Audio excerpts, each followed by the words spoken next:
কোথায় যাচ্ছ?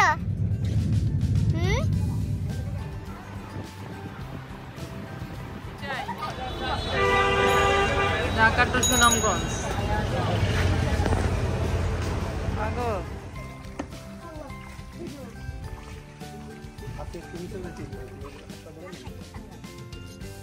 এটা ওটা না, এই দুটো।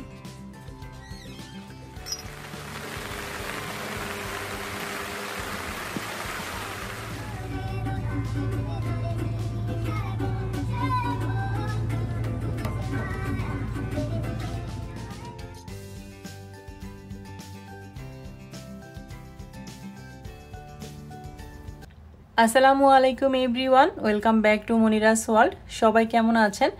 আশা করছি যে যেখানেই আছেন সবাই অনেক বেশি ভালো আছেন। আমরাও আলহামদুলিল্লাহ বেশ ভালো আছি। নতুন দিনের নতুন একটা ব্লগ নিয়ে আপনাদের মাঝে শেয়ার করতে চলে এলাম। আজকের এই ব্লগ ভিডিওটা কিন্তু আপনাদের অনেক বেশি ভালো লাগবে। আমার আজকের ভিডিওটি হচ্ছে 23 তারিখ সকাল থেকে শুরু। এখানে আমি দুপুরের জন্য রান্নাবান্না করব। তো এখানে মহিষের মাংস নিলাম। আমার ননদ হচ্ছে 5 কেজির মতো মহিষের মাংস পাঠিয়েছে। সবগুলোই আমি একসাথে একটু রান্না করে নিব। আজকে রাতে আমরা একটু ঢাকার বাইরে যাব বেড়াতে, তো ভাবলাম একটু বেশি করে রান্নাবান্না করে রেখে যাই, এসে যেন 2-3 দিন রান্না না করলেও চলে। তো মাংসটাকে ভালো করে ধুয়ে নেওয়া হয়েছে, পানিটাও ঝরিয়ে ফেলেছি। এখন পরিমাণ মতো আদা, রসুন, দারচিনি, এলাচি, তেজপাতা সব রকমের গুঁড়া মশলা অ্যাড করে দিলাম। এরপরে আমি পরিমাণ মতো তেল দিয়ে হাতে মেখে মাংসটাকে বসিয়ে দিব। সংসারের সব কাজ সকাল থেকে গুছিয়ে নিয়েছি, আর একটা জায়গায় যেহেতু বেড়াতে যাব একটু গুছগাছের ব্যাপারও আছে। সব কিছু সেরে নিয়ে এখন আমি রান্না বান্না শুরু করেছি আর কি। তো মহিষের মাংসটাই শুধু রান্না করব আর ভাত রান্না করব। হাতে মেখে অল্প পরিমাণ পানি দিলাম শুধু হাতটা ধুয়ে। এরপর আমি চুলায় মাংসটা বসিয়ে দিলাম। এক চুলায় আমার মাংসটা হচ্ছে, আরেক চুলায় হচ্ছে আমি আইমানের জন্য একটা ডিম পোস্ট করে নিয়েছি। আইমান ঘুম থেকে উঠেছে, ও ব্রেকফাস্ট করেনি। আইমানের ব্রেকফাস্ট রেডি করতে করতে আপনাদের কাছে প্রতিদিনের মতো একটা লাইক চেয়ে নিয়েছি। যারা এখনও আমার ভিডিওটি কন্টিনিউ করছেন একটা লাইক না দিয়ে, তারা কিন্তু চাইলেই ছোট্ট একটা লাইক দিয়ে আমার ভিডিওটি কন্টিনিউ করতে পারেন, আমাকে অনেকের মাঝে পৌঁছে দিতে পারেন। তো যাই হোক, আইমানকে ব্রেকফাস্ট দিয়ে দিচ্ছি। এখানে খালা সকালবেলায় পরোটা বানিয়ে রেখেছে আর ডিম পোস্ট করে দিলাম। আর এদিক থেকে আমি তো রান্নাবান্না কি করব আজকে আপনাদের সাথে শেয়ারই করলাম। মাংসটা একটু বেশি করে রান্না করে নিচ্ছি, আর এক চুলায় হচ্ছে ভাত বসিয়ে দিলাম। আর এই পাতিলটা কিন্তু সেদিন গাজীপুর থেকে এনেছিলাম, মাটির এই পাতিলটা। আমার তো সব কাজ শেষ, খালা ঘর মুছে নিচ্ছে। ভাতটা হয়ে গেলে আমরা একটু ঝটপট করে ভাত খাবো, খেয়ে তারপর যাব হচ্ছে তুলির বাসায়। আর তুলির বাসায় কেন যাচ্ছি সেটাও আপনাদেরকে শেয়ার করছি। আমরা যেহেতু ঢাকার বাইরে যাব, তো আমাদের ময়না পাখিটাকে তো রেখে যেতে হবে। আমরা কিন্তু দিনে গিয়ে দিনে চলে আসলে ওকে বাসায় রেখে যাই, আর যদি দূরে কোথাও যাই নিয়ে যাওয়া সম্ভব হলে নিয়ে যাই। কিন্তু এবার আমরা একটু বেশি দূরে যাচ্ছি, ওকে নিয়ে যাওয়া পসিবল না, তাই আমরা তুলির বাসায় ময়নাটাকে রেখে যাব।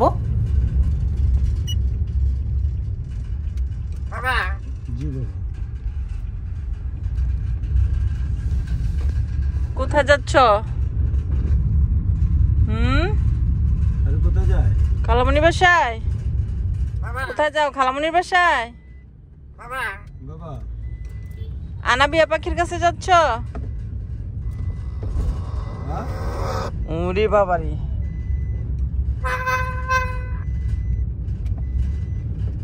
গাড়ি দেখেই গাড়ি ধরুন।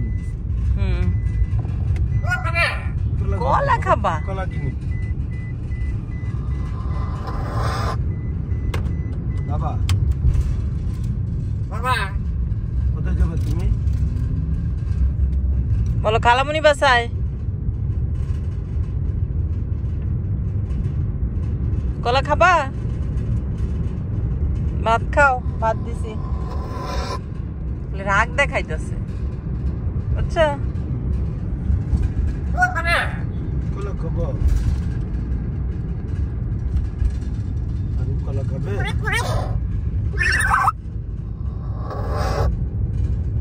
এত রাগ কেন? বাবা বাবা আরিয়ান আপু কোথায়? আরিয়ান আপু নাই তো, আরিয়ান আপু ভার্সিটিতে। আইমান কোথায়? বাবা আইমান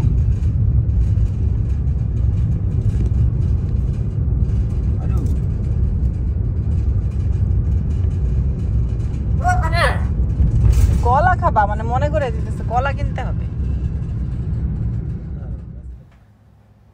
আমরা অলরেডি তুলির বাসায় চলে এসেছি আর গাড়ির ভিতরে তো দেখলেনই আপনারা ময়না পাখি গাছ ব্যাগডালায়ও গাছ ছিল তুলির জন্য। তুলির ভাইয়া হচ্ছে গাছ নিয়ে এসেছে, সেগুলো সহই আমরা এলাম আর ময়না পাখিটাকে রেখে আমরা চলে যাব। আমাদের গাড়ি হচ্ছে 7টায়।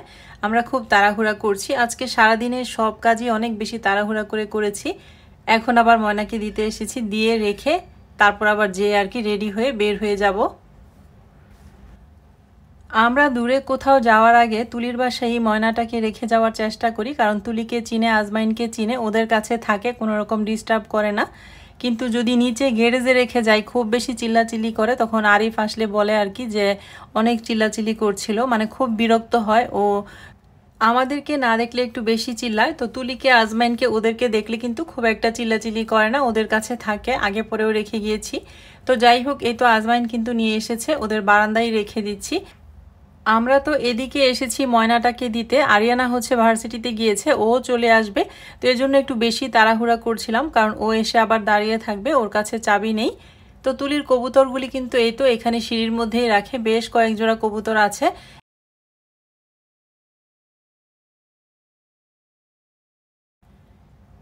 এসেছি যখন আনাবিয়ার সাথে কিছুটা সময় এখানে পার করছি, আর হচ্ছে এখানে তুলি দই দিয়েছে, আমাকে একটা দিয়েছে, আইমান খাবে না, আর ওর ভাইয়াকে একটা দিয়েছে। আমরা কিন্তু খুব তাড়াহুড়া করে এসেছি ময়নাটাকে রাখার জন্য, এসে আবার ওর বাবা হচ্ছে একটা কামিনী গাছ তুলির, সেটাকে নিয়ে যাবে, সেটা আবার তোলার জন্য প্রসেসিং করে রেখে যাচ্ছে। আর এই তো আনাবিয়া পাখি কিন্তু আমার কোলে বসে ময়না পাখিটার সাথে অনেক বেশি গল্প করছিল। এরপর গল্পগুজব শেষ করলাম, ওর বাবা হচ্ছে চা খেয়ে নিল, আমি চা খাইনি, এখন আমি বের হয়ে যাচ্ছি। পাখিটার কাছে আসলে যেতে মন চায় না, আজকে তো আরও একটা পাখি রেখে যাচ্ছি। আসার সময় তো ময়নাটাকে নিয়ে এসেছিলাম, যাওয়ার সময় এখন জানি কেমন খালি খালি লাগছে, মনে হচ্ছে কি যেন রেখে যাচ্ছি। আর এই তো এরা দুই ভাই হচ্ছে এখন দোলনায় বসে আছে, তো আইমানকে বললাম চলো, আমরা তো আবার আরেক জায়গায় যাব, কিন্তু ভাইকে পেয়ে তার তো আর যেতে মন চায় না। টাটা টাটা কালামণি চলে যায়, টাটা। ওলে বাবা লে এত ঝুলে ঝুলে, চলো।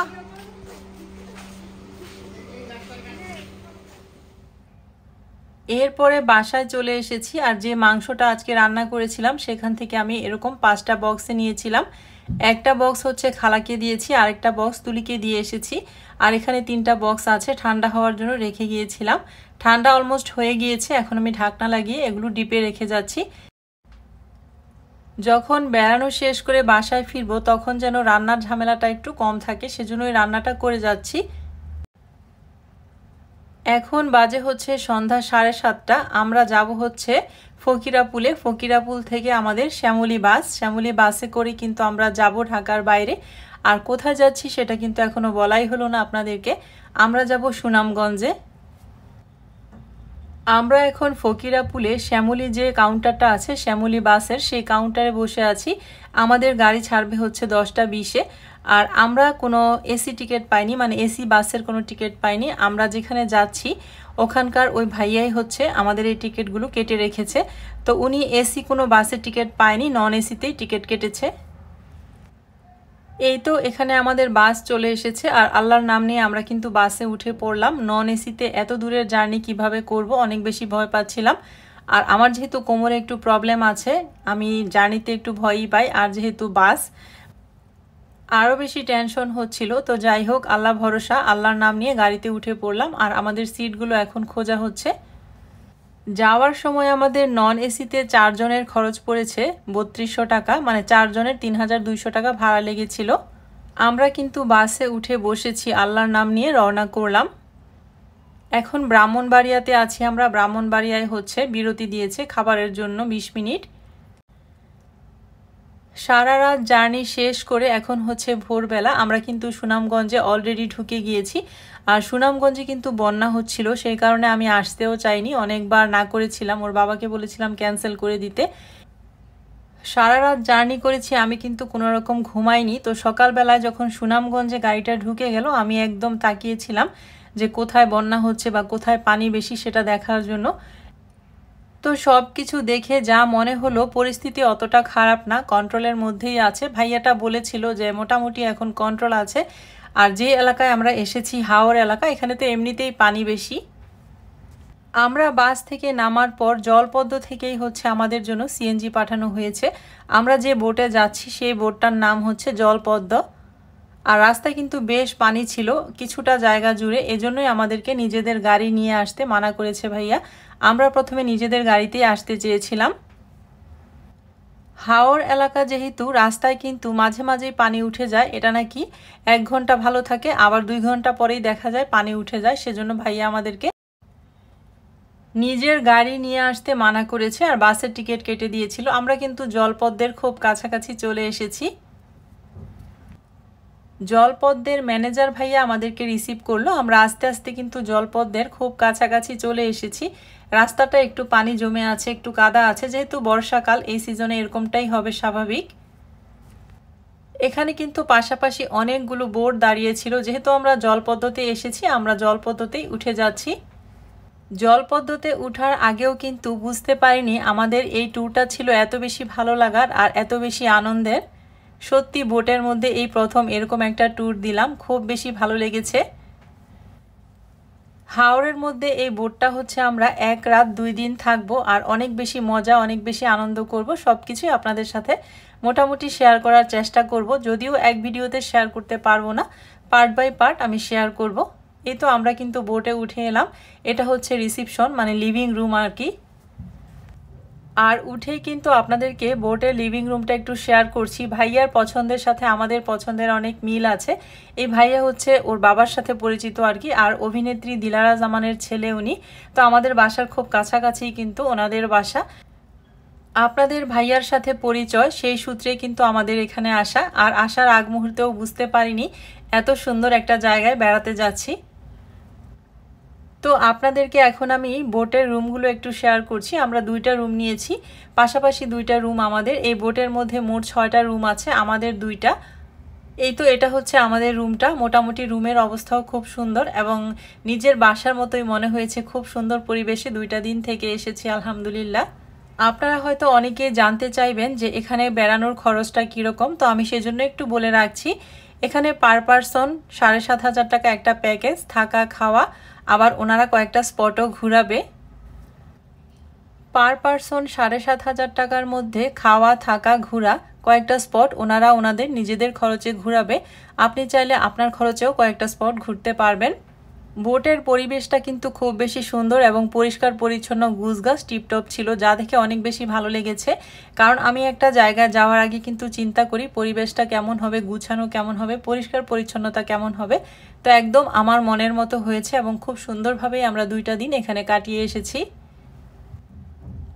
আমরা কিন্তু এসেই পুরা বোটটা ঘুরে দেখছি আর সেই সাথে আপনাদেরকেও দেখাচ্ছি।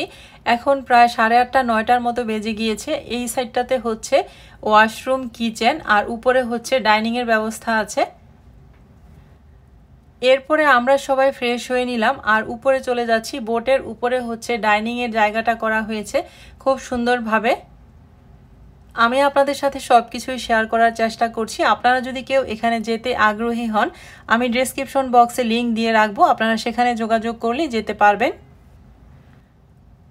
মাঝে মাঝে রিফ্রেশমেন্টের জন্য কিন্তু এরকম জায়গায় যাওয়া দরকার। আমি মনে করি খুব বেশি ভালো লাগা কাজ করেছে আমার এখানে, যে সত্যি এরকম একটা পরিবেশে যাচ্ছি এত ভালো লাগা কাজ করবে যাওয়ার আগ মুহূর্তেও কিন্তু আমি বুঝতে পারিনি। তো আমাদের সাথে আরও একটা ফ্যামিলি ছিল আরেকটা রুমে, আর 3টা রুমে হচ্ছে নর্থ সাউথের 9টা বাচ্চা ছিল, তো ওরাও ঘুরতে গিয়েছে। এখন আমরা উপরে চলে এসেছি ব্রেকফাস্টের জন্য। আর খাওয়া দাওয়ার বিষয়টা কি বলবো, এত সুন্দর খাওয়া দাওয়া, ওদের রান্নাও বেশ মজা ছিল। প্রত্যেক বেলায় ওরা ফ্রেশ ফ্রেশ রান্না করে খাওয়ায়। এই তো এখানে দেখা যাচ্ছে হাঁসগুলো আমাদের জন্য আনা হয়েছে, রাতের বেলায় হয়তো খাওয়ানো হবে। আমরা এসেই দেখি সকালের নাস্তা রেডি। আর আজকে সকালের নাস্তায় ছিল খিচুড়ি, একটা মরিচ বাটা, ডিমের ভুনা, শসা, লেবু। আমরাও খাওয়ার জন্য উপরে উঠেছি আর ঝুম বৃষ্টি নেমেছে। বৃষ্টির মধ্যে খিচুড়ি, ডিম ভুনা আর আচার ছিল, সাথে মরিচ বাটা ছিল। সেই স্বাদের একটা নাস্তা করেছি আমরা আজকে সকালে, আর অন্যরকম একটা পরিবেশে বসে। আমরা কিন্তু সুনামগঞ্জ থেকে সিএনজিতে করে প্রায় 2 ঘন্টার রাস্তা ধরে তারপর জলপদ্মতে উঠেছি। আমরা যখন ব্রেকফাস্ট করতে বসলাম তখনই হচ্ছে আমাদের জলপদ্ম যে বোটটা আছে সেটা ছেড়ে দিয়েছে। এখান থেকে চলে যাবে তাহিরপুর নীলাদ্রি লেকের পাশে। নীলাদ্রি লেকে যেয়ে আমরা স্টে করব আর কি।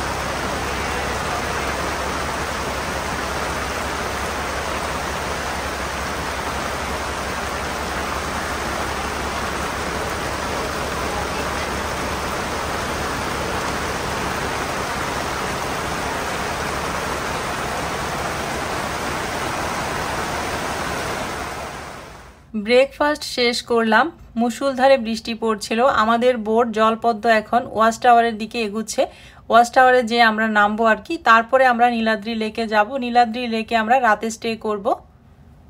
তো যেটা বলছিলাম, এই বোটের মধ্যে 6টা রুম আছে। 6টা রুমের 2টা রুম হচ্ছে আমাদের, আরেকটা রুমে হচ্ছে আরেকটা ফ্যামিলি আছে। তারাও উত্তরা 18 নম্বর সেক্টর থেকে এসেছে। এখানে আসার পর পরিচিত হলাম। আর 3টা রুমে হচ্ছে নর্থ সাউথের 9টা বাচ্চা, মানে 9টা স্টুডেন্ট, ফ্রেন্ড সার্কেল আর কি, ওরা এসেছে বেড়াতে। ওদের বাসাও আমাদের বাসার কাছাকাছি মিরপুরে, এখানে এসে পরিচিত হলাম। আর অনেক বেশি ভালো লাগলো ওদের সাথে পরিচিত হয়ে। আর 2টা দিন আমরা অনেক সুন্দর সময় কাটিয়েছি। সবাই মিলে একসাথে এমনভাবে ছিলাম, মনেই হয়নি যে আমরা আলাদা কোনো পরিবার থেকে এসেছি। প্রত্যেকটা বাচ্চাই ছিল অনেক বেশি আন্তরিক। আমরা যে ওদের পরিবারের বাইরে এটা আমরা বুঝতে দেইনি। ওর বাবা তো অনেক বেশি মানে ওদেরকে কাছাকাছি রাখার চেষ্টা করেছে। আমরা যেখানে গিয়েছি সবাই একসাথে যাওয়ার চেষ্টা করেছি। আর ওরাও এত বেশি আন্তরিক ছিল, আমার কাছেও মনে হয়নি যে ওরা অন্য কোনো পরিবারের ছিল।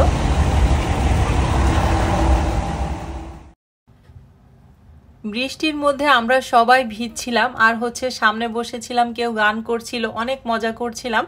আর ধীরে ধীরে জলপদ্ম ওয়াচ টাওয়ারের দিকে এগুচ্ছিল, সেটাও দেখছিলাম। অনেক ভালো লাগা কাজ করছিল, যেহেতু এই ধরনের ট্যুর এই প্রথম। আর পানিতে কিন্তু আমি অনেক বেশি ভয় পাই, কিন্তু জলপদ্মে ওঠার পর ভয় যে কোথায় আমার পালিয়ে গেল আমি নিজে বুঝতে পারলাম না। অনেক বেশি এনজয় করছিলাম আমরা সবাই মিলে। তো টাঙ্গু আর হাওড়ে আমরা 2 দিন 1 রাত কি মজা করলাম, প্রত্যেকটা জিনিস কিন্তু এক ভিডিওতে শেয়ার করা সম্ভব হবে না, কারণ হচ্ছে ভিডিওটা অনেক বেশি লং হয়ে যাবে। আজকের ভিডিওতে যতটুকু শেয়ার করা সম্ভব হয়েছে ততটুকুই শেয়ার করলাম। আগামী দিন ওয়াচ টাওয়ারের সুন্দর একটা ভিডিও নিয়ে আপনাদের মাঝে শেয়ার করতে চলে আসব। আশা করছি আপনাদের কাছে ভিডিওগুলি ভালো লাগবে, আপনারা অনেক বেশি এনজয় করবেন। আর আপনারা যদি এখানে ঘুরতে যান, বেড়াতে যেতে চান, তাহলে অবশ্যই ডেসক্রিপশন বক্সে লিংক দেওয়া থাকবে।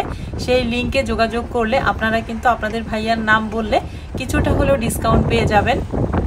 জলপদ্মতে আমরা অনেক বেশি মজা করলাম, আপনারাও অনেক বেশি ভালো থাকবেন। আজকের মতো এখান থেকে বিদায় নিচ্ছি, আল্লাহ হাফেজ।